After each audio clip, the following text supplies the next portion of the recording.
I'm going to talk about rights in two revolutions, and we're going to be concerned both with a great book, The Reflections on the Revolution in France, and with Edmund Burke in general, and with our own reflections on the revolution in France and other revolutions.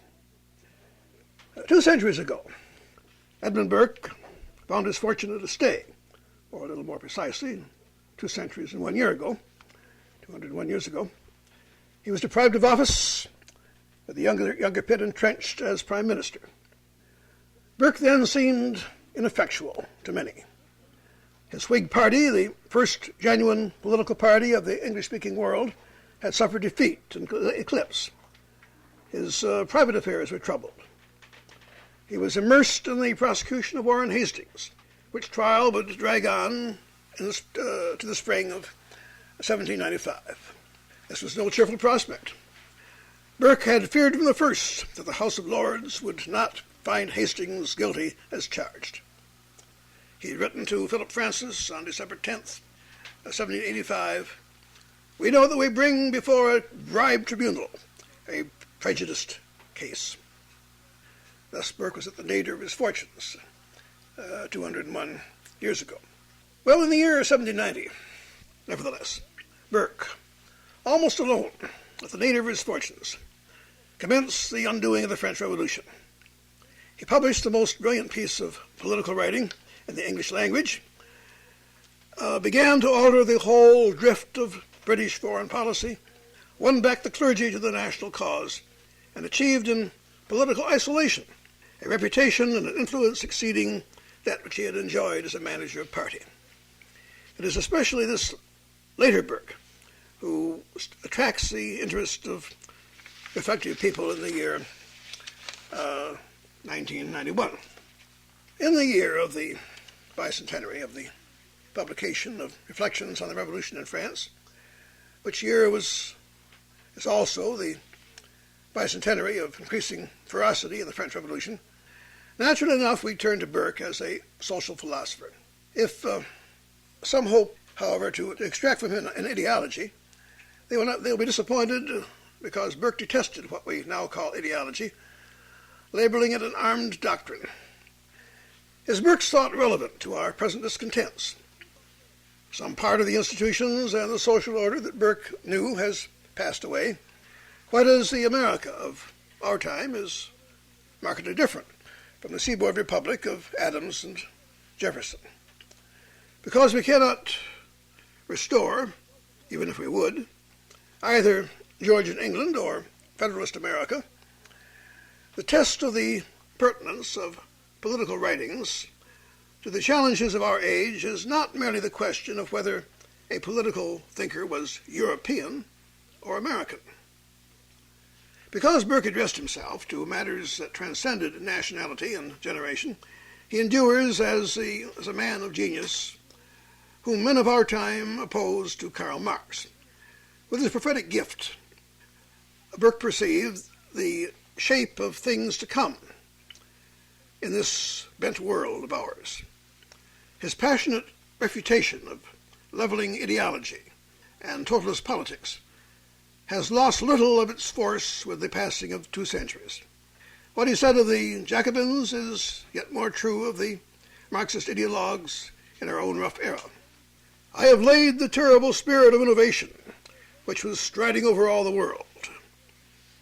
That sentence comes from the lips of Napoleon, but it could have been more truly uttered by Burke. No statesman or writer of the past 2 centuries has been more prescient than Burke. Perhaps it is as well that a proper understanding of Burke has been reserved for these years of the closing decade of the 20th century. Once more we find ourselves in what Matthew Arnold called an epoch of concentration, during which thinking men and women endeavored to restore order and justice to a bewildered society. "I attest the rising generation," Burke cried at the end of the prosecution of Hastings. Indeed, Burke did win over the rising generation of Britain about the year of his death. And as the 20th century draws to a close in America, Burke's moral imagination begins to defeat Jean-Jacques Rousseau's idyllic imagination, which commanded a huge popular following among young people a quarter of a century ago. To suggest the relevance of Burke's ideas to our present troubles, I quote a passage from a letter of Burke written on June the 1st, 1791, to the Chevalier Claude Francois de Rivarol. Burke is discussing the illusions of poets and philosophers, and he wrote to Rivarol, "I have observed that the philosophers, in order to insinuate their polluted atheism into young minds, systematically flatter all their passions, natural and unnatural. They explode or render odious or contemptible that class of virtues which restrains the appetite. These are at least 9 out of 10 of the virtues. In place of all these, they substitute a virtue which they call humanity or benevolence. By those means, their morality has no idea in it of restraint, or indeed of a distinct settled principle of any kind. When their disciples are thus left free and guided by present feeling, they are no longer to be depended upon for good or evil. These men who today snatch the worst criminals from justice will murder the most innocent persons tomorrow." And so indeed, ladies and gentlemen, it came to pass. When Burke wrote those lines, the terror of 1793 lay 2 years in the future. Burke's so-called Parisian philosophers of 2 centuries ago live on as today's intellectuals of Manhattan, with incessant talk of compassion and advocacy of new rights, among them the inalienable right to expand the empire of unnatural vices. From age to age, we human beings fight the same battles over and over again, under banners bearing diverse devices. To resist the idyllic imagination and the diabolical imagination, we need to know the moral imagination of Edmund Burke. For Burke is one of those dead who give us energy.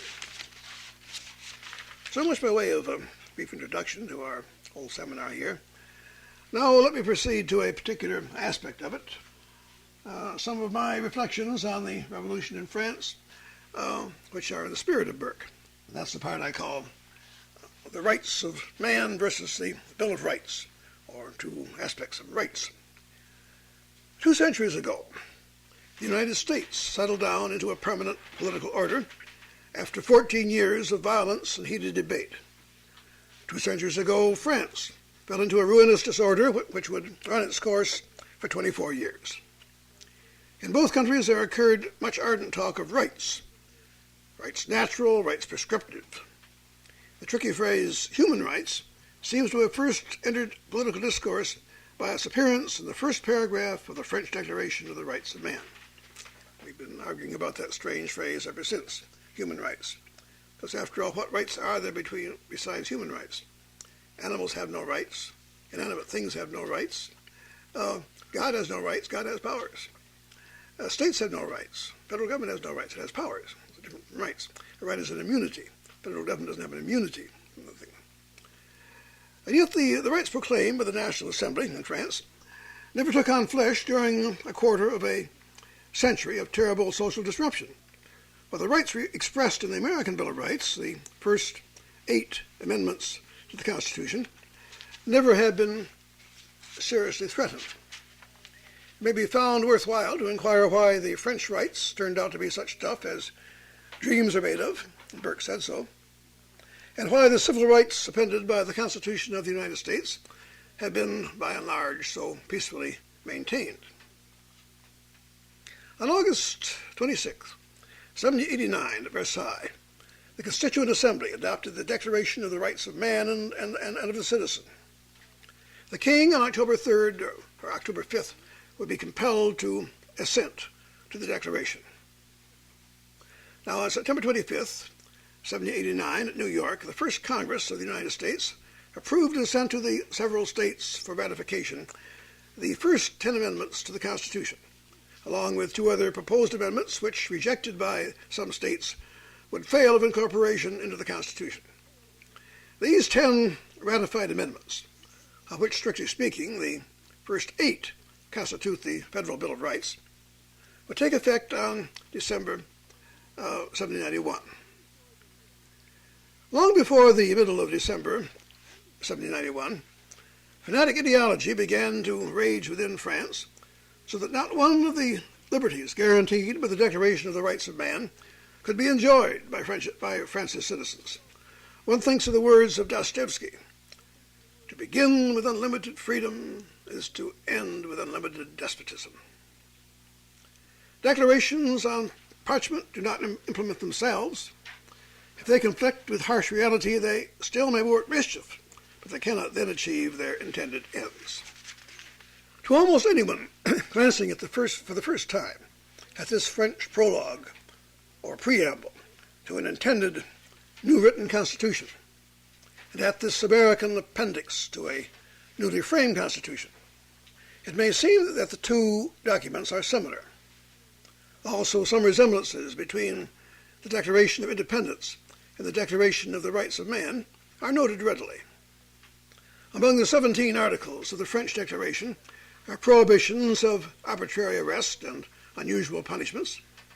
Other articles provide for freedom of religious opinions, protection of rights of speech and publication, and a guarantee of respect for private property. Parallels with provisions of the American Bill of Rights here are obvious. Moreover, the Article 16 of the French Declaration exalts the doctrine of the separation of powers in a government, the cardinal principle of the United States Constitution. So can there exist major differences between those American and French documents intended to secure the liberties of the citizen? Well, yes, there can exist major differences, and there do. Since the year 1789, France has suffered from successive revolutions and has swept aside constitution after constitution. Since that year 1789, the United States of America has experienced only one fierce period of disunity, from 1861 to 65, and America's Constitution of 1787 remains the Union's fundamental law. From the left bank of the Seine, revolutionary doctrines still are exported to Cambodia, to Ethiopia, to Latin America. From the city of Washington, conservative preachments issue and are disseminated throughout the world. French political theories and American political practices during the last quarter of the 18th century produced opposed consequences, and those consequences still ferment around the globe. So it may be profitable to examine the expectations, the intellectual sources, and the conflicting theories that shape the judgments of most deputies through the Constituent Assembly, on the one hand, and of the senators and representatives in the first Congress on the other. But first, some remarks concerning the conduct of those two very different assemblies which argued constitutional questions during that summer 2 centuries ago need to be examined. The Constituent Assembly, or National Assembly, was a tumultuous gathering of some 1,700 persons of widely different origins and backgrounds shouting at one another. They were painfully aware of the menace of the mob, the Bastille having fallen only a month before their debates on the Declaration. Nevertheless, most of the deputies entertained extravagant notions of social perfectibility, being quite unacquainted with representative government and contemptuous of what Patrick Henry called the lamp of experience. Intellectually, they deferred to speculative philosophers, among them Condorcet, who would fall victim to the revolution, and the Abbé Sieyès, who edited the Declaration of the Rights of Man. The most earnest advocate of such a declaration was Lafayette, then commanding the new National Guard, a nobleman of high courage but of no great prudence. He sought advice from Thomas Jefferson, then minister to France, another seeming connection between the Declaration and the Bill of Rights, and Jefferson, among other recommendations, believed that the French Constitution should contain a provision for amending conventions periodically. In the Constituent Assembly were a number of deputies, conservative in their views, who inclined toward establishing in France an English form of government, but they were overwhelmed by what Edmund Burke was to call a parcel of hack attorneys who made up the majority of the assembly. In striking contrast, the 22 senators and 59 representatives who during the summer of 1789 debated the proposed 17 amendments to the Constitution of the United States were men of much experience in representative government, acquired within the governments of their several states or before 1776 in colonial assemblies and in practice of the law. Many had served in the army during the Revolution. They decidedly were political realists, aware of how difficult it is to govern men's passions and self-interest. The debates at Federal Hall in New York City were earnest but civil, and they stood in no danger of being intimidated by urban mobs, although disbanded soldiery had to be kept in mind, and agrarian dissidents of the sort who had made up Daniel Chase's following. The French Enlightenment had made little progress among them. All but a few of these American politicians professed the Apostles' Creed. Where amendments to the Constitution were in question, the dominant mind among them was that of James Madison, temperate, learned, prudent. Among most of them, the term democracy was suspect. The War of Independence had sufficed them by way of revolution. The contrast of the expectations entertained at Versailles with the expectations in the Congress at New York is striking. Most of the deputies to the National Assembly were bent upon creating a brave new world from which rank and pomp, oppression, the remnants of feudalism, Christian orthodoxy, and a multitude of miseries would have been cleared away. Such Enlightenment notions had seduced the minds of even the highest classes in France, or perhaps especially the highest classes. I need not labor this point, which has been made repeatedly by such eminent historians as Tocqueville and Taine, and most recently by Simon Schama in his notable and popular book, Citizens, a Chronicle of the French Revolution. The French reformers of 1789, with some honorable exceptions, demanded the establishing of an earthly paradise. Many of them soon perished in an earthly hell. Mirabeau and a few others were bold enough to declare that a declaration of the duties of man, the duties, was more needed than a declaration of rights. And so, as in Hawthorne's tale, Earth's Holocaust, the revolutionary politicians flung into the fire every vestige of the old order, but for one thing, and that is the human proclivity to sin.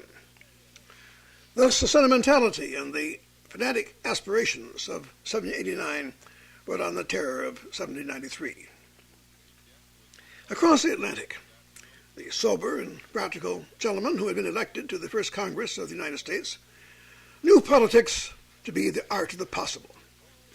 The purpose of law, they knew, is to keep the peace, To that end, compromise must be made among interests and among states. Both Federalists and Anti-Federalists ranked historical experience higher than novel theory. They suffered from no itch to alter American society radically. They went for sound security. Freedom of worship, of speech, of the press, and of assembly already prevailed in British North America. The men of all the 13 states were accustomed to bearing arms in a militia, and so one might run through the 3rd, 4th, 5th, 6th, 7th, and 8th Amendments, pointing out that these, too, were merely protections of rights and usages that already existed in the several states. In short, the framers of the Constitution and the Congress that approved the first 10 amendments were concerned more with the preservation of an existing order than with marching to Zion. So amended, the Constitution of the United States kept the peace for 7 decades. Well, we turn to the ideas or assumptions that lay behind the proceedings at Versailles, and the ideas or assumptions behind the proceedings at New York. Obviously, the Declaration of the Rights of Man is a document of the Enlightenment, that is, contemptuous of the Christian and medieval past, though often adulatory of things Roman or Hellenic, fascinated by scientific discoveries, proud of modernity. But in the National Assembly, The Enlightenment's rationalism and skepticism, derived from Voltaire, D'Alembert, Diderot, and other enlighteners, were curiously intertwined with Jean-Jacques Rousseau's sentimental egalitarianism and primitivism. As Friedrich Heer writes of this in his Intellectual History of Europe, Rousseau's importance was perhaps greater than Voltaire's. Virtually all the various streams of mystical and sectarian stamp came to expression in his capricious ego. There's hardly a false tone of feeling, joy in nature, self-intoxication, intuition, gush, or enthusiasm in the 19th century which cannot be found somewhere in Rousseau. He was revered as a prophet and a saint. Now the cynical Voltaire, enemy of absolutism and of religion, the sentimental Rousseau, who would sweep away state, church, property, and moral convention, these two, so different in mentality, were the ghosts haunting but inspiring the National Assembly, and later the Convention. Man, naturally virtuous and great-souled, had been corrupted by institutions, especially by private property, so Rousseau had preached.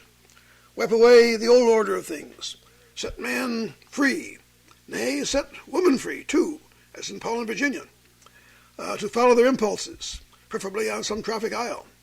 Follow nature. This vision is what Irving Babbitt called the idyllic imagination, as opposed to the moral imagination. And we owe to Burke that phrase, the moral imagination. As applied by enthusiastic revolutionaries, this idyllic imagination soon will be transformed into what T.S. Eliot would call the diabolic imagination, with the Marquis de Sade, terrorist, as its notorious champion in letters. The perfection of human nature and society, that was the aspiration of the men who, amidst great confusion, patched together the Declaration of the Rights of Man and of the Citizen. To accomplish this, they fancied, the shackles of the past must be struck off. In that cause, Rousseau's general will became, in the words of de Maistre, a battering ram with 20 million men behind it. And the doctrine of the general will crushed the liberty so ardently sought by the French enthusiasts. Out of the Napoleonic era would come the word ideologue, previously unknown in the French or the English languages. The Americans who approved the first 10 amendments to their Constitution were no ideologues. Neither Voltaire nor Rousseau had any substantial following among the Americans. Even Jefferson had not read Rousseau until after the American Revolution.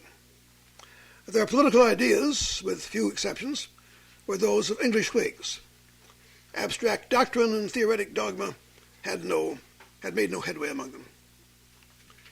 Now, the typical textbook in American history used to inform us that Americans of the colonial years and the revolutionary and constitutional eras were ardent disciples of John Locke. This notion was the work of Charles A. Beard and Vernon L. Parrington. Chiefly, it fitted well enough their liberal interpretation of American history.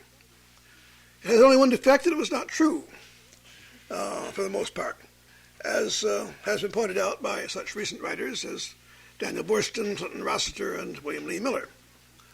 Locke was one among many writers on politics that the more learned delegates to the Constitutional Convention of 1787 had read. But Locke's name is not to be found among the authorities, classical or modern, mentioned in Madison's notes or the Convention's debate, nor in any other journal of the Convention. There's indeed one second-hand mention of Locke in Madison's notes, only one. Several mentions of Montesquieu, of Locke, of Hume, and others. For that matter, public men rarely are much moved by political tracts a century old. What most of them read is the literature of their own youth or years of growth. That's true of you and me today. Thus, the delegates to the convention and the gentlemen who sat in the first Congress of the United States read David Hume, Sir William Blackstone, Edmund Burke, Adam Smith, serious writers only a generation older than themselves. Hume and Blackstone were Tories, nominally at least. Burke, the most eminent of conservatives, the denouncer of the French Revolution. Smith, the advocate of sound economic policy, so ignored in France. Thus, so far as political thought is concerned, the intellectual influences upon the Americans of 1789 differed altogether from the climate of opinion which prevailed in France at that time. Besides, as I suggested earlier, the American politicians of the country's formative years did not shape their politics according to books. As Patrick Henry had declared at the beginning of the Revolution, "I have but one lamp by which my feet are guided, and that is the lamp of experience. I know no means of judging the future but by the past." Their political inheritance from Britain and their social development during the colonial era, these were the principal sources of their political ideas. They had no set of coffee-house philosophers inflicted upon them. Their morals, they took most of them from the King James Bible and the Book of Common Prayer. Their Bill of Rights made no reference whatever to political abstractions. For that matter, the Constitution itself is perfectly innocent of speculative or theoretical political arguments, so far as its text is concerned. Of course, John Dickinson, James Madison, James Wilson, Alexander Hamilton, George Mason, and other thoughtful delegates to the convention in 1787 knew something of political theory, but they did not put political abstractions into the text of the Constitution. The mentality of the American leaders, in short, differed greatly from the mentality of most deputies to the National Assembly. And historical consciousness was possessed by the Americans, but political and moral speculations obsessed the French of 1789. Well, so much just now about the political expectations of the French and of the Americans, and about the sources of the thought of the two. To contrast their differing assumptions about society, we may turn to the text of the Declaration of the Rights of Man. Men are born and always continue free and equal in respect of their rights. So the Declaration's first article declares. And it goes on, "Civil distinctions, therefore, can only be founded on utility." These phrases seem to have the ring of the Declaration of Independence.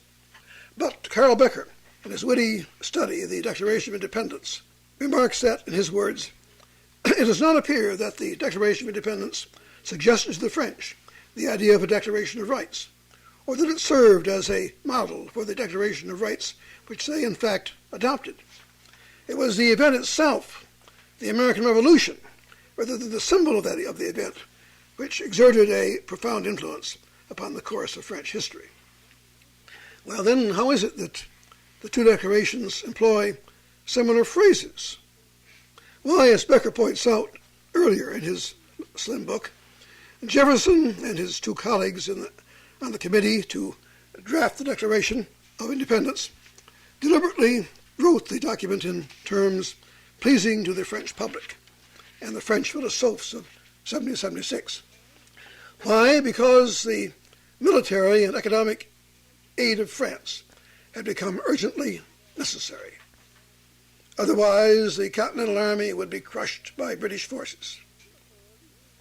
Therefore, the language of the American Declaration is conspicuously different from the petitions and tracts previously produced by champions of the American cause. For the Declaration of Independence does not appeal to the rights of freeborn Englishmen, as did the earlier polemics of American pamphleteers. The French were little interested in regaining rights for Englishmen. For that matter, the Declaration never mentions Parliament, and this altogether different from the Patriots' earlier protests. Such phrases as the laws of nature and of nature's God and unalienable rights rang pleasantly in French ears. Those phrases and others in the Declaration of Independence were much employed in French discourse at that period. So, serving its purpose well, the Declaration of Independence contained immediate popularity among Frenchmen. It was composed in a rhetoric that their advanced thinkers found familiar, if borrowed earlier by both French and American writers from Locke. The second article of the Declaration of the Rights of Man specifies the natural and imprescriptible rights of liberty, property, security, and resistance to oppression. But these expressions seem to have been drawn from English and French political writers earlier in the century, not from the Declaration of Independence. Such terms were the common currency of the age among reformers. And thus, ladies and gentlemen, we ought not to assume that the Declaration of the Rights of Man was derived from American ideas and institutions. The American Constitution, written only 2 years earlier, makes no reference to natural and imprescriptible rights, nor indeed to any body of political thought. It is not a philosophical discourse. It would be erroneous to analyze the Declaration of the Rights of Man as if Frenchmen had fancied ex America lux. The French thinkers, then as today, held a sufficiently high regard for French culture. Rather, the French Declaration reflects the politics and morals of Rousseau, who at that time had no American following. Also, it has elements derived from Voltaire and from the physiocrats. Let us glance here at certain articles of that Declarations of the Rights of Man and of the Citizen. Articles 4 and 5 are concerned with the liberty of the individual, as Rousseau perceived it. That sort of liberty would become the creed of 19th century liberals, most notably of John Stuart Mill. Here I quote from that declaration: "The exercise of the natural rights of every man has no other limits than those which are necessary to secure to every other man the free exercise of the same rights, and these rights are determinable only by the law." End of my quotation. And Article 5 instructs French citizens, to quote it directly again, "The law ought to prohibit only actions harmful to society. What is not prohibited by the law should not be hindered, nor should anyone be compelled to that which the law does not require." Well, probably most members of the First Congress, being Christian communicants of one persuasion or another, would have been dubious about the doctrine that everyone should freely indulge himself in whatever is not specifically prohibited by positive law, and that the state should restrain only those actions patently hurtful to society. Nor did Congress then find it necessary or desirable to justify civil liberties by an appeal to a rather vague concept of natural law, this for a reason which I will touch upon presently. Article 6 of the Declaration of the Rights of Man and the Citizen is an enactment of Rousseau's general will. I quote again directly: "The law is an expression of the will of the community. All citizens have a right to concur, either personally or by their representatives, in its formation. It should be the same to all, whether it protects or punishes, and all being equal in its sight are equally eligible to all honors, places, and employments according to their different abilities, without any other distinction than that created by their virtues and their talents." Well, a right to concur is mentioned here, but there's no mention of a right to dissent from the general will. One thinks of the old Jewish doctrine of compulsory consent. Natural law abruptly vanishes from sight in this article, supplanted by what is called the will of the community. The Declaration of Independence's phrases notwithstanding, the assertion of egalitarianism here would not have been relished by many of the delegates to the Philadelphia Convention in 1787, nor would President Washington have embraced this Article 6. Incidentally, George Washington did not reply to Lafayette's request for fatherly advice concerning the new frame of government in France. He already disapproved once the revolution broke out there. The final article in the Declaration of the Rights of Man, nevertheless, is not derived from Rousseau. It runs as follows. Article 17. "The right to property being inviolable and sacred, no one ought to be deprived of it except in cases of evident public necessity, legally ascertained, and on condition of a previous just indemnity." Now, the Americans had not thought it necessary to insert in their Constitution a protection for property so emphatic. Article 1, Section 10, forbade states to impair the obligation of contracts, and Amendment 6 would forbid the taking of property without the due process of law by the Congress, or the taking of private property for public use without just compensation by the Congress. But there was no solemn pronouncement of inviolability. Nor did the Americans declare that property is sacred. As Christians, most of them would have said that only the things of God are sacred. This emphasis on the sacred, occurring repeatedly throughout the Declaration of the Rights of Man, appears somewhat amusing when one recalls that the leaders of the successive revolutionary movements in France between 1789 and 1795 commonly were deists, skeptics, or atheists. Yet the power of the dead Rousseau compelled the insertion into the nascent Declaration on August 20th, 1789, by amendment of a reluctant acknowledgement of the existence of a supreme being. That formidable and eccentric orator, Mirabeau, who was more or less a disciple of Burke, thought that this declaration, unveiled so soon by the Constituent Assembly, would tempt the common people to abuse their new powers. He regarded the rights of man as, in his words, a secret which should be concealed until a good constitution has placed the people in a position to hear it without danger. But few of the deputies supported him in this argument. Indeed, the Declaration of the Rights of Man and of the Citizen was to the people of France an intoxicating novelty, its provisions to be realized immediately, while the American Bill of Rights was no surprise at all to American citizens well accustomed to such provisions in their several state constitutions, which existed before the federal constitution. Several other points might be made about the general and the particular differences between the principles of the Declaration of the Rights of Man and the American Bill of Rights. But time runs on. So I proceed to inquire now concerning the chief line of demarcation between the primary assumptions of the French reformers and the primary assumptions of the framers of the first 8 amendments to the Constitution of the United States. The French deputies in 1789, seeking some sanction for the so-called sacred rights of man, turned to natural rights doctrines, although, as Dr. Stanis will tell you, not really the tradition of natural law that runs from Cicero through the schoolmen to Thomas Hooker and others, to Richard Hooker and others. This natural right argument not always sufficing them, also the French deputies turned to the abstractions and the visions of such speculative minds as Rousseau's. Now, why did they not turn to precedent, prescription, custom, as did the British? Why, because the French reformers of 1789 held precedent, prescription, and custom in contempt, as if such influences were the dead hand of the past. Mounier, Lally Tellendal, and some others did contend for the British understanding of social continuity. True, they were indeed influenced by Burke, but they were a small minority.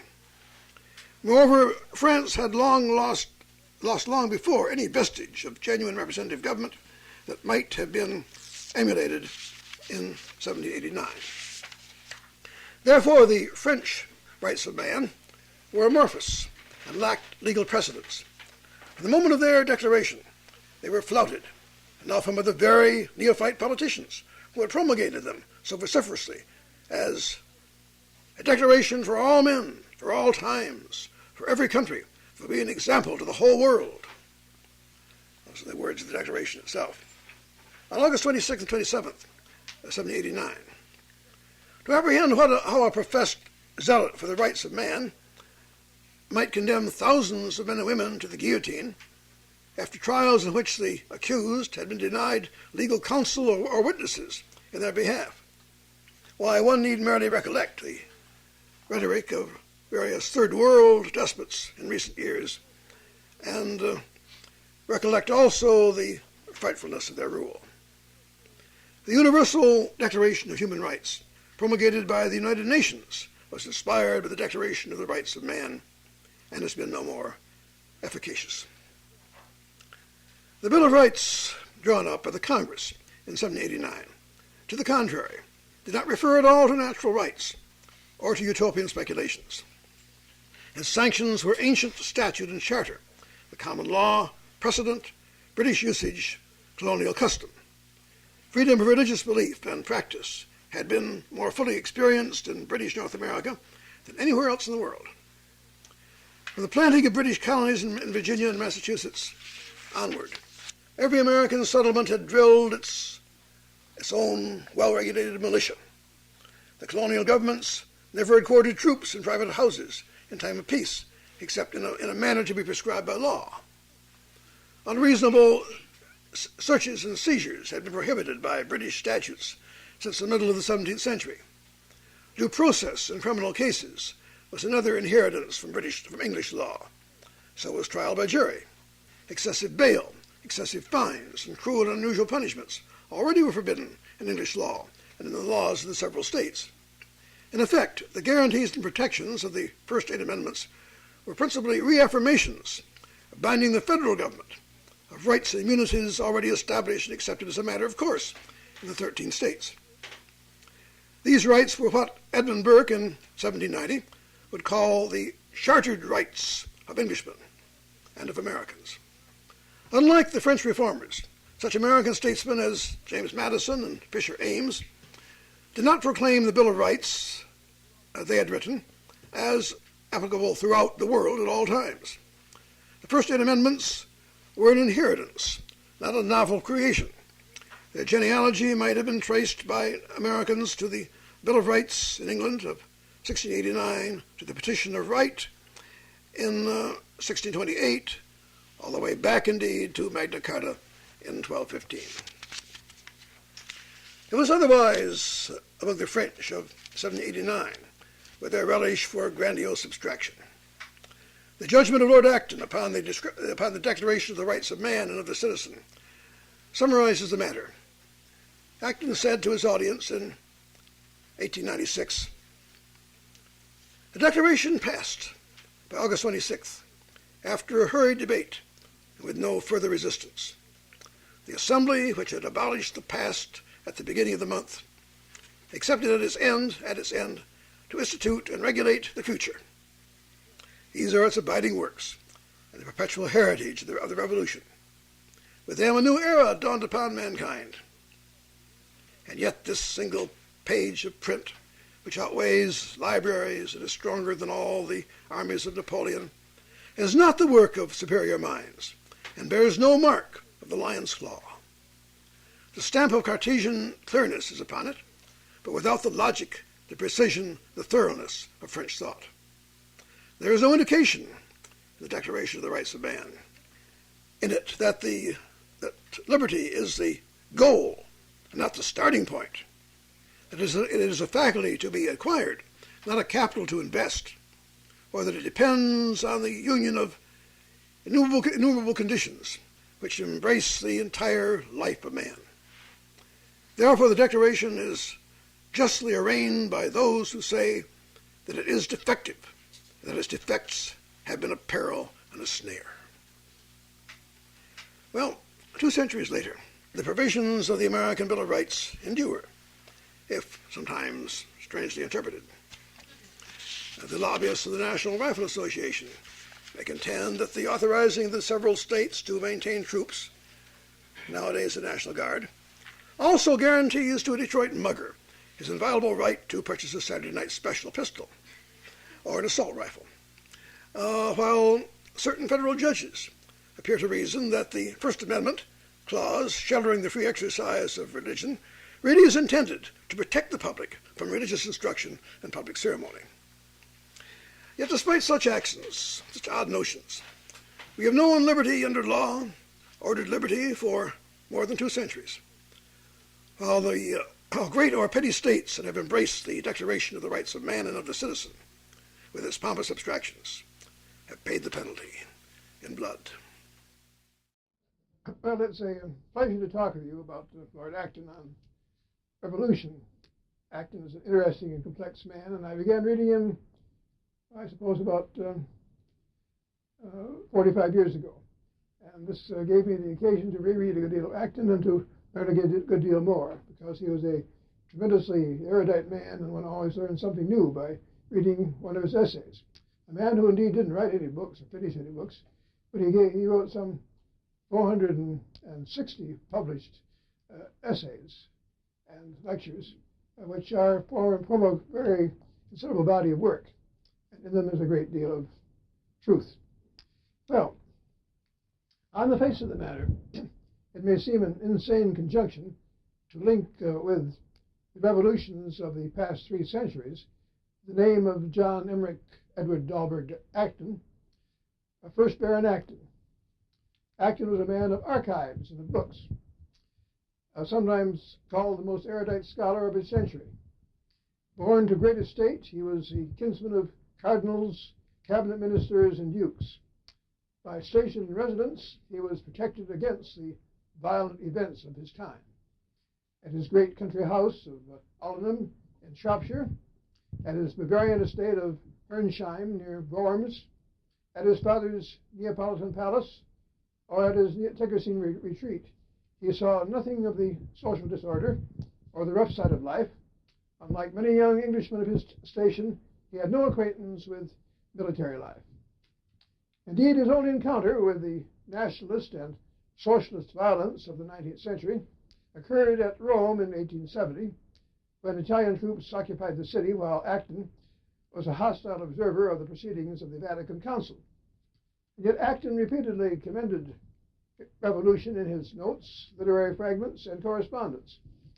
Five of his major essays and reviews are concerned directly with revolution, as is one of his two completed volumes of lectures on the French Revolution, published after his death. Gertrude Himmelfarb, in her biography of the great scholar, goes so far as to entitle one section of her 8th chapter, "The Philosopher as Revolutionist." So it may be worthwhile to trace the reflections of this eminent liberal, friend of Gladstone, on those upheavals we call revolutions. Now, sometimes in employing the word revolution, Acton means merely a revolution in the history of ideas, his chosen discipline, a revolution in the realm of thought, as in the political realm. He endeavored to recognize both the needs for continuity and the necessity at certain times for an eruption of the new. But also he mentioned certain violent political revolutions that had occurred in the 17th, 18th, and 19th centuries. The Puritan Revolution, the English Revolution of 1688, the American Revolutions. Did you not know that there were 2 American Revolutions, according to Acton? And even the French Revolution in some degree. Now, this tolerating of revolution occurred during the latter part of his life.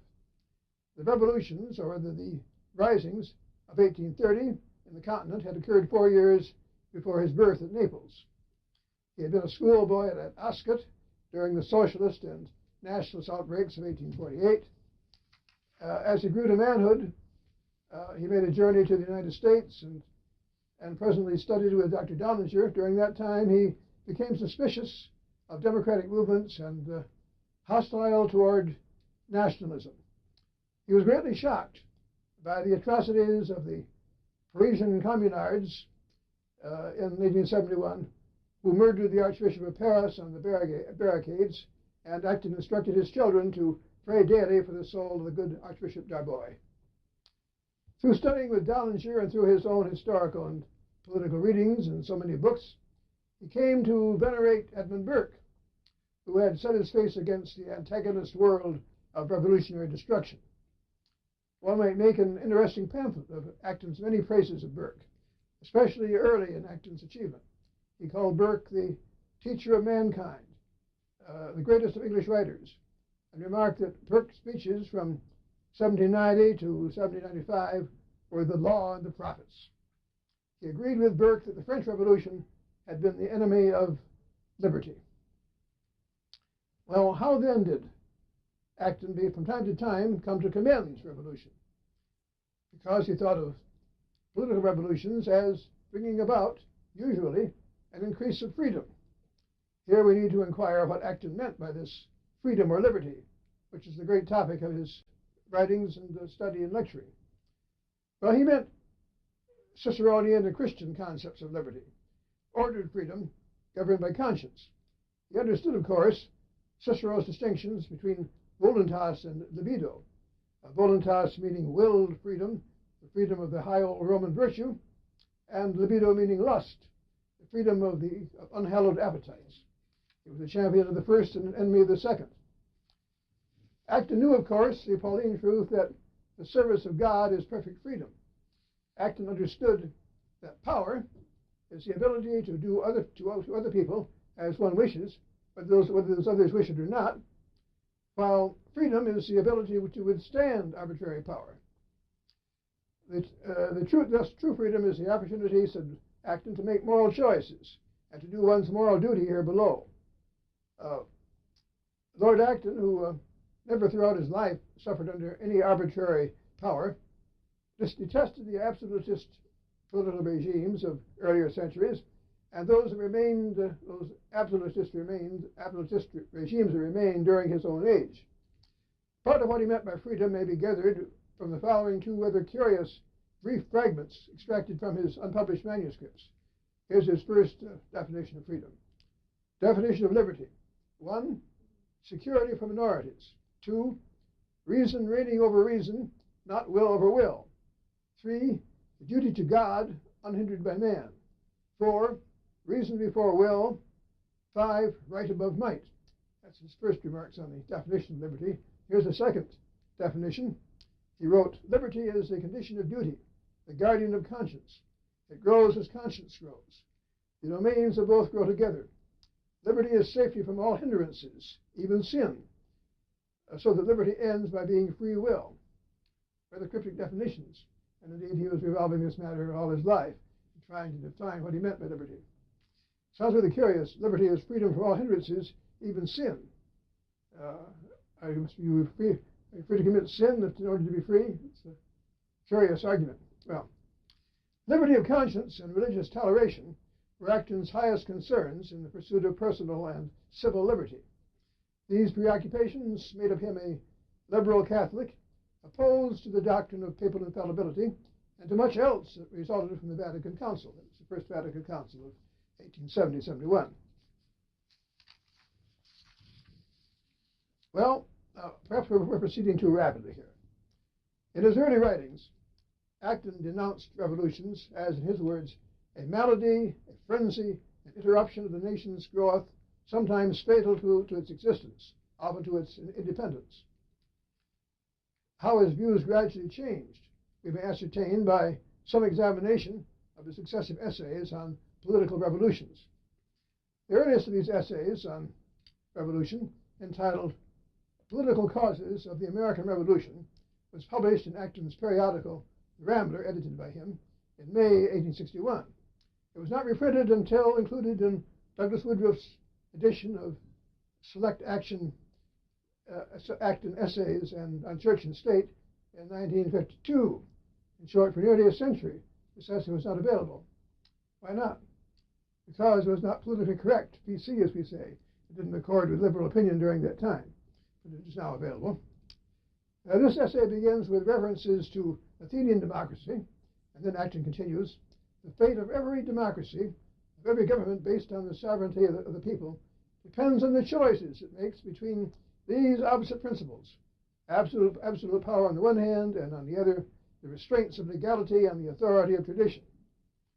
Acton then proceeds, saying nothing whatever about the violent events of the years 1775 to 1786 in America.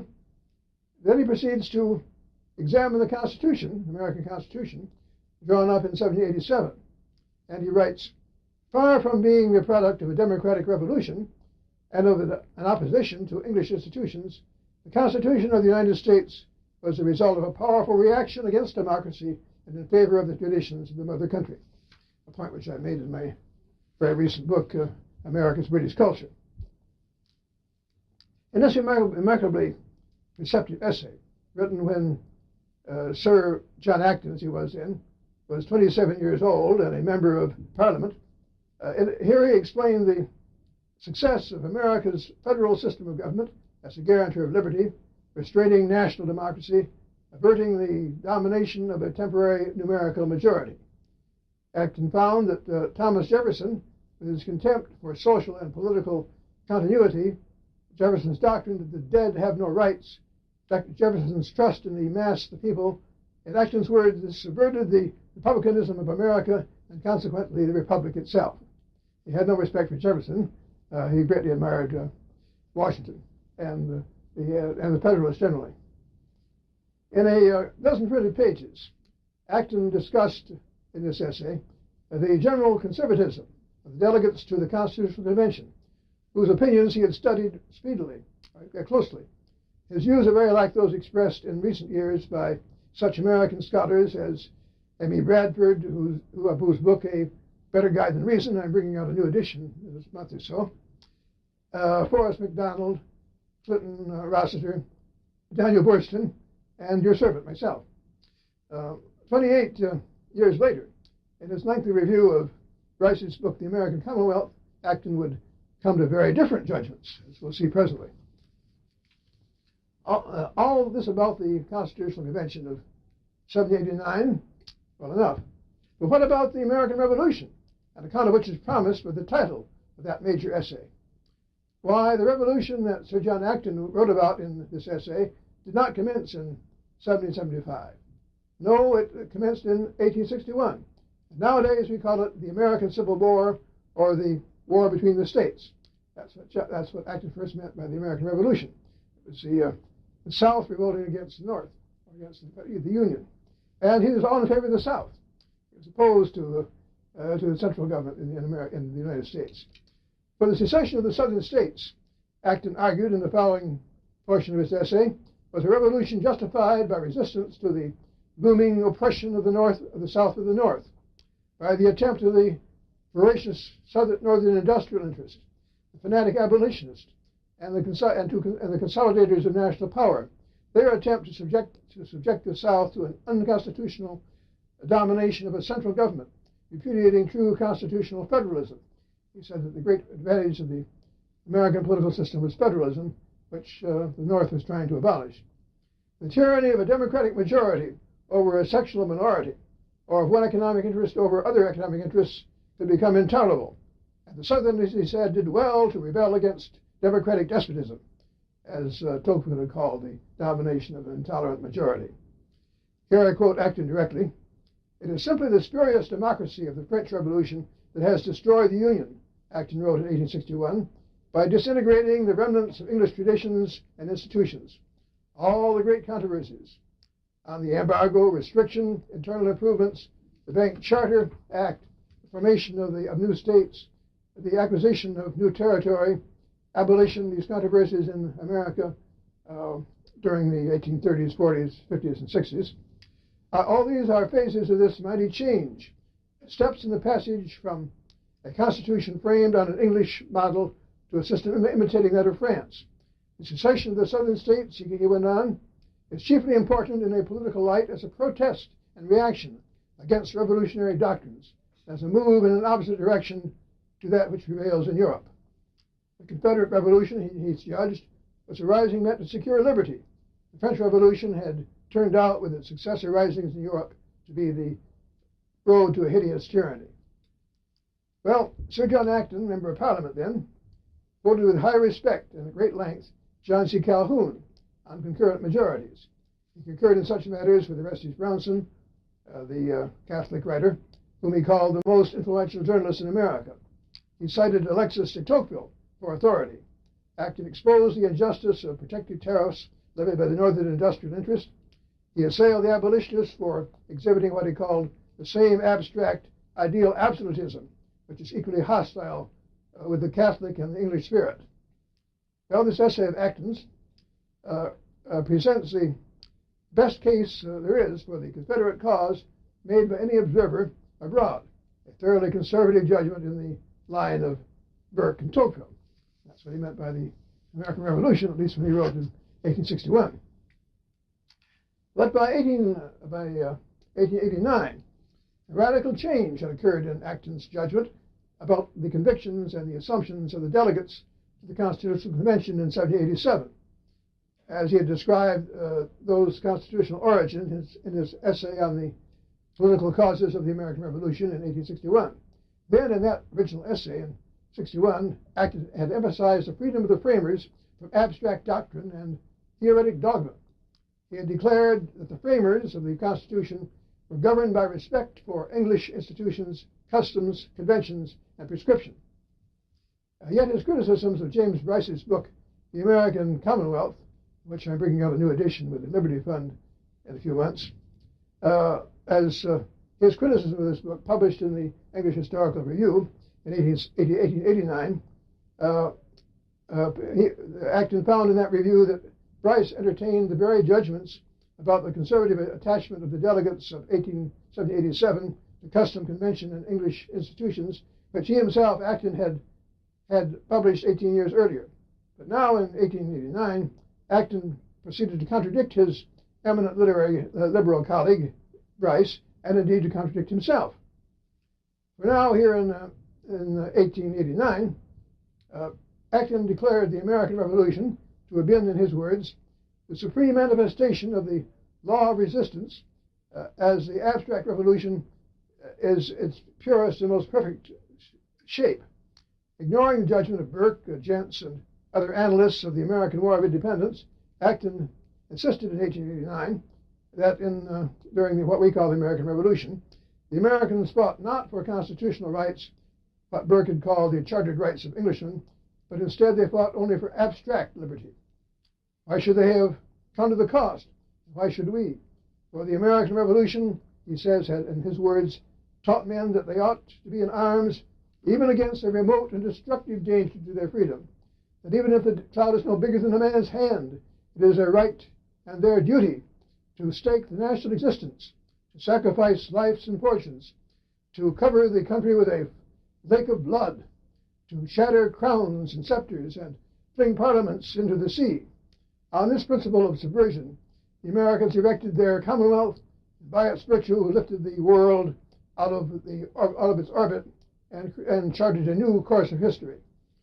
Here or nowhere, we have the broken chain, the rejected past, precedent and statute superseded by unwritten law, sons wiser than their fathers, ideas rooted in the future, reason cutting as clean as Atropos.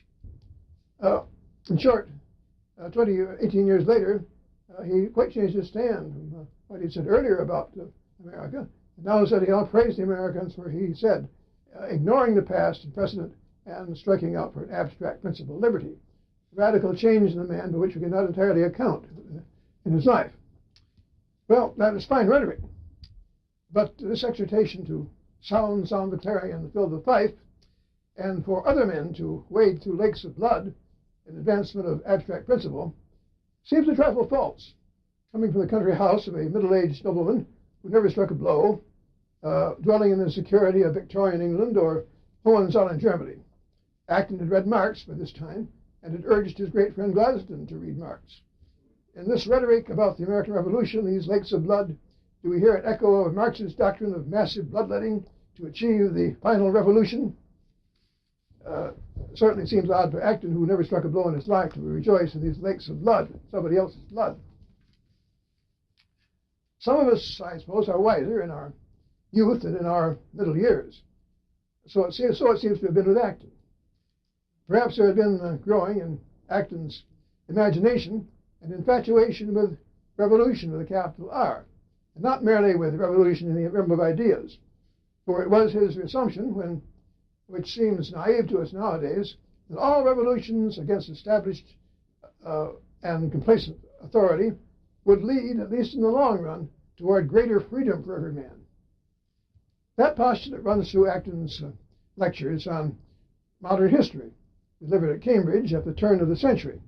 Acton approved the bloodshed of the Puritan Revolution, that is, English civil wars, because it brought down Stuart absolutism, even if it raised up Cromwell, who was more absolute. He approved the English Revolution of 1688, the so-called Glorious Revolution, even though it dethroned a Catholic king and began struggles that lasted until 1745, lakes of blood again. For despite faults, he says the Act of Settlement of 1688 and 89 is the greatest thing done by the English nation, establishing parliamentary supremacy in administration as well as in legislation. Acton's lecture approving the American Revolution, this time really about the fighting in America that began in 1775, his lecture on that is more temperate, consistent with Burke's speeches from 1765 to 1775. Acton points out, however, that the British in North America, and that is the colonists, had suffered no oppression. In his words, there was no tyranny to be resented.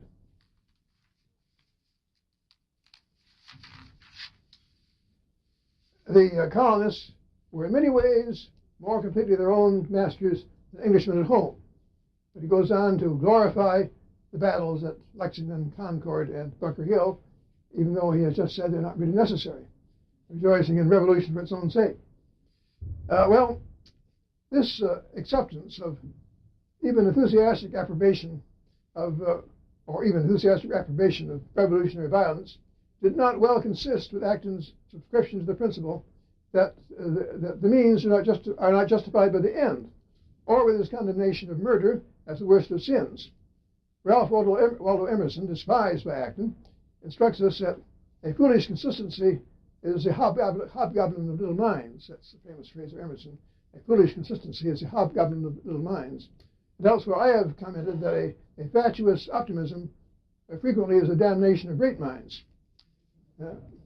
Acton, over and over again, expressed his confidence that the universal growth of conscience would end in perfect or nearly perfect universal liberty. Well, this is to ignore the Christian dogma of original sin. In the interest of making progress on the road to the Zion of conscience, Acton was prepared to excuse considerable slaughter. Consider his uneasy judgment of the judicial murder of Charles I, Archbishop Laud, and Lord Strafford by Cromwell's regicide parliament in the 17th century. Acton wrote, "We cannot avoid the question whether the three great victims deserved their fate. It is certain that they were put to death illegally, and therefore unjustly. But we have no thread to thread through the enormous intricacy and complexity of modern politics, except the idea of progress towards some more perfect and assured freedom, and the divine right of free men. Judged by that test, the three culprits must be condemned. That is a principle which cuts very deep and reaches far. We must be prepared to see how it applies in thousands of other instances, in other countries, and other times, especially the times in which we live." In short, don't we find here in Acton's preceding sentence the implication that men and women so foolish as to stand in the way, wittingly or unwittingly, of some grand principle, stand in the way of general liberty perhaps, must be thrust aside, or in the terms of the modern ideologue, liquidated. There comes to mind Madame Roland's lamentation during the French Revolution, and he very much approved of Madame Roland. "O liberty, what crimes are committed in thy name?" At the time of his lecture on the Puritan Revolution, Acton was deep in preparation for his succeeding lectures on the French Revolution. For Louis XVI, Marie Antoinette, and thousands of others in other countries, among culprits providentially condemned, aye, and even Madame Roland herself, King Charles, Strafford, and Laud had been no enthusiasts for a vague universal liberty attained through perfection of conscience. Therefore, their heads must have to be taken off, if legally or illegally, or unjustly, a very noble paradox. Near the end of his life, Lord Acton seemingly had come to relish abstract doctrine and theoretic dogma, which he abjured in his essay on the political causes of the American Revolution 2 decades earlier. Had the slogan liberty, equality, fraternity waked something inconsistent and injudicious in him, abhorrent to him, though the consequences, the immediate terrors of the French Revolution were? In his lecture on the Puritan Revolution, is there some suggestion of Marx's inexorable, divinized or personified history with a capital H, a kind of goddess history, along whose juggernaut path reactionaries must be crushed to earth? Acton thought that in history he discerned the march of Providence. Yet it may be perilous to confound Providence with history. And may not Providence be retributory rather than beneficent? In his inaugural lecture as Regius Professor of Modern History at Cambridge in 1895, Acton contended that history reveals a march of Providence toward greater freedom. He hoped, in his words, that history will aid you to see that the action of Christ, who is risen on mankind, whom he redeemeth, fails not, but increases. That the wisdom of the divine rule appears not in the perfection, but in the improvement of the world, and that achieved liberty is one ethical result that rests on the converging and combined conditions of advancing civilization. Then you will understand what a famous philosopher said, that history is the true demonstration of religion. The famous philosopher whom he refers is Leibniz. But later in the same famous inaugural lecture, the Regis professor experienced misgivings. Is it not violent revolution, he reflected, rather than historical reflection and the increasing role of conscience that causes great changes for the better in mankind's liberty? Was he not contradicting himself? And here I quote him again directly. Acton says, if the supreme conquests of society are won more often by violence than by lenient arts, if the time and drift of things is toward convulsions and catastrophes, if the world owes religious liberty to the Dutch Revolution, constitutional government to the English, federal republicanism to the American, political equality to the French and its successors, well, what is to become of us, docile and attentive students of the absorbing past? The triumph of the revolution annuls the historian. By its authentic exponents, the revolution of the last century repudiates history. Their followers renounced acquaintance with it and were ready to destroy its records and to abolish its inoffensive professors. Begins to doubt whether he's right after all about the development of conscience. Isn't violence the thing that accomplishes progress? Edmund Acton himself, after a fashion, be renouncing history in those late years of his. He had begun to distance himself from Burke. For Burke was the champion of custom, convention, prescription, precedent, and therefore dwelt in the dead past, according to Acton, while he, Acton, thrusting aside custom and convention, flinging off the dead hand of the past, was the champion of the present and future, guiding himself not by past experience of mankind, but by truthful principle of his own making, which principle would work wonders. He had begun to sound like Thomas Jefferson, whose phrase, the dead have no rights, he had earlier condemned. Now, answering his own question concerning what might become of docile and attentive students in the fascinating past, Acton observed, somewhat lamely, that revolutionary events, however violent, had worked some healthy reaction in the minds of the more intelligent, stimulating afresh their interest in history. Conservative and liberal schools of historical interpretation, he said, had sprung up during the 19th century. Vastly important archives had been opened to the public and to scholarly historians. It had become possible to make nearer approaches to historical truth. He was bent at trying to get at a perfect historical truth, which he thought could be achieved. Conscience was at work, he said. Tutored conscience, not merely the confused conscience of private judgment. Be of good cheer, he told his auditors, as the 19th century draws to its close. Is not liberalism in the ascendant? Well, thus we come toward my peroration, the conclusion of the lecture. At last we come to Lord Acton's Lectures on the French Revolution, delivered for the fourth time at Cambridge University 3 years before his death and published in 1910. This book of his is lucid and accurate, reflecting Acton's thoroughness of method and immense reading and investigation of documents. It remains worthy to stand alongside the volumes on the French Revolution by Tocqueville, Taine, and Carlyle. It may be supplemented by Sciama's impressive Citizens, a Chronicle of the French Revolution, published in 1989 in this country. Acton knew that some revolution in French affairs was needed in the last quarter of the 18th century, for the revolution which arrived was the pulverizing of freedom. It seemed in its violence to refute Acton's premise that successive revolutions would forever put an end to the arbitrary state. Here I quote Acton directly from that book on the French Revolution. By a series of violent shocks, the nations in succession have struggled to shake off the past, to reverse the action of time and the verdict of success, and to rescue the world from the reign of the dead. So he said in this lecture on the beginning of the modern state, a series on modern history. Had indeed the French Revolution been a work of rescue, somehow things had gone wrong from the first in 1789, and Acton recognized the unpleasant truth. The Declaration of the Rights of Man was founded upon fallacies, Acton perceived. Amazingly, Gertrude Himmelfarb, in her biography of Acton, endeavors to persuade her readers that Acton had nothing but praise, those are her words, Acton had nothing but praise for that Declaration of the Rights of Man and the Citizen. Are we to regard as praise the following passage from his 7th lecture on the Revolution, which I now quote? Acton says, The Declaration of the Rights of Man passed by August 6th after a hurried debate with no further resistance. The Assembly, it's the National Assembly of France, which had abolished the past at the beginning of the month, a radical phrase of Acton's, the Assembly attempted at its end to institute and regulate the future. These are its abiding works and the perpetual heritage of the Revolution.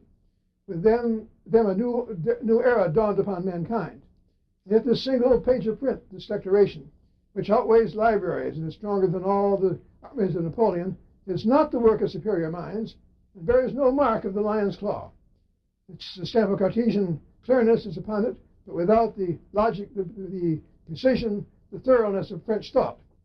There is no indication in it that liberty is the goal and not the starting point. That liberty is a faculty to be acquired, not a capital to invest, or that liberty depends on the union of innumerable conditions which embrace the entire life of man.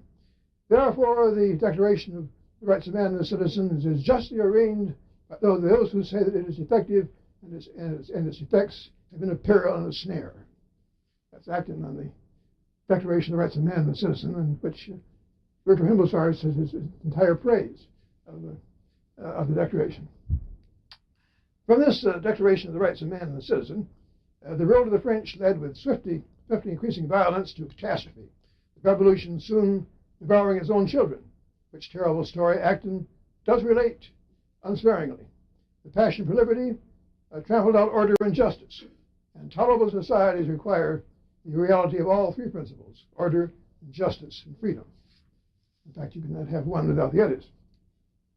That Jacobin cry for liberty devastated the European continent and was prevented from working the ruin of civilization only by force and a master. I have laid the fell spirit of innovation that was striding over all the world, Napoleon Bonaparte boasted. It required Bonaparte's crushing the revolution to restore any major civilization and mercy in France. Quite the contrary of what Acton would have predicted had he lived shortly before the French Revolution. Of course, this Jacobin notion of liberty was not what Acton desired, nor did he applaud it, applauded all the notion of equality, and the only fraternity he acknowledged was Christian brotherhood. The liberty of his imagination was very much a British liberty, developed over 7 centuries by such continuity of belief and institution, with merely an occasional revolution of limited scope to accelerate progress somewhat. He and his friend Gladstone shared the Victorian expectation of universal progress. It might even have been called meteorists were it not for that doctrine of revolution as a goad.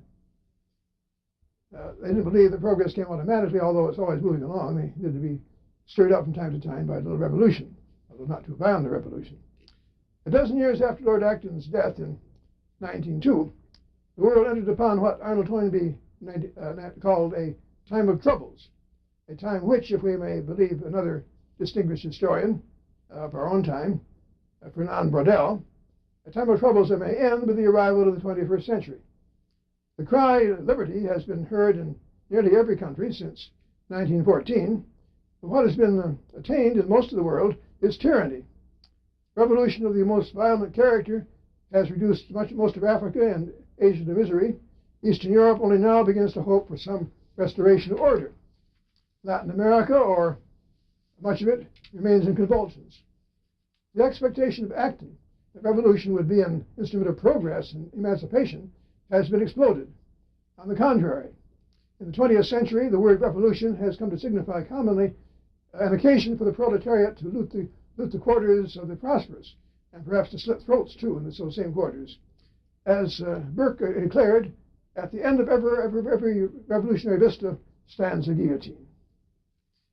I commend to you, ladies and gentlemen, an essay entitled "This Terrible Century" by Gerhard Niemeyer in a recent number of the Intercollegiate Review.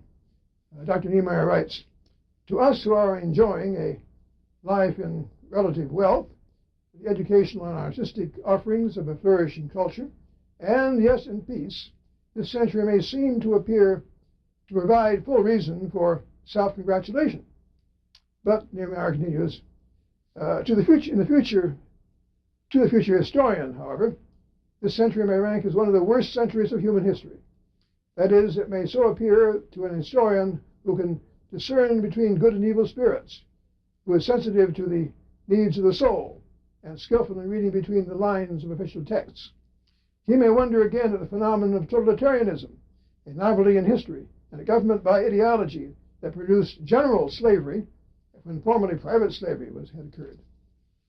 End of my quotation from Niemeyer. Now, ladies and gentlemen, Lord Acton was eminent among those historians who distinguish between good and evil spirits, are sensitive to the needs of the soul, and are skillful in interpreting archives. With what horror Acton would have looked upon the closing decade of the 20th century. The demand for greater liberty still is heard upon every hand, but the demand in this country is for lifestyle liberty, the freedom of the libido, not the freedom of voluntas, liberty to destroy one's own offspring. The inhabitants of Bosnia are free to slaughter one another. An alleged freedom is being conferred just now upon the Bantu in South Africa that may repeat the terror of the emancipated Congo 3 decades past.